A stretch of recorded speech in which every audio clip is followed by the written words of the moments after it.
Ghê nhỉ.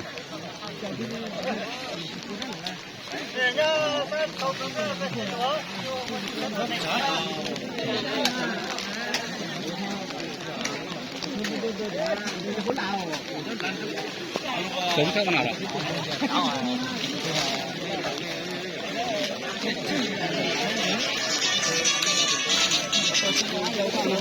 Nghe rồi. Trong nhà thôi thôi thôi thôi thôi. Thôi thả. Không không không hả? Không không.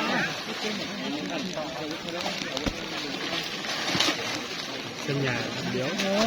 Phải lắm. Rồi lấy gì? Rồi sao?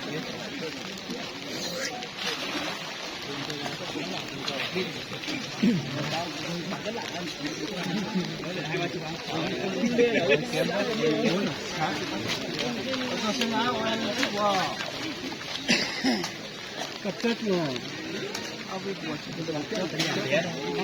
Trăm là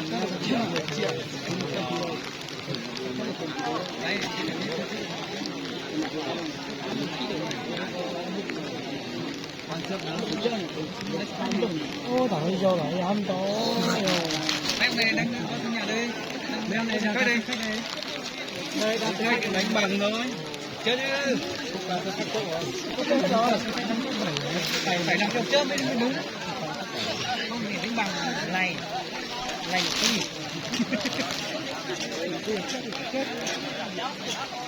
Ý Châu chưa chạy đường này, rất xuống đường này, nhưng lên đường này. Ban hành là không phải chính đâu nhỉ? Không có ban hành nữa.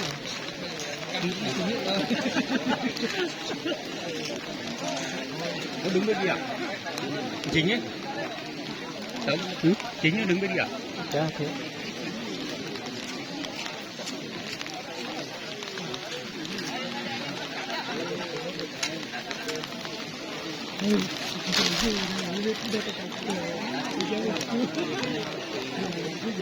Cái không vào.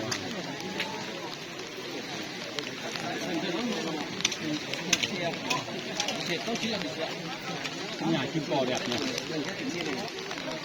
Chim đẹp lắm, nhà đẹp. Nhà không đẹp, nó đi từ đầu nó đẹp. Chim đẹp.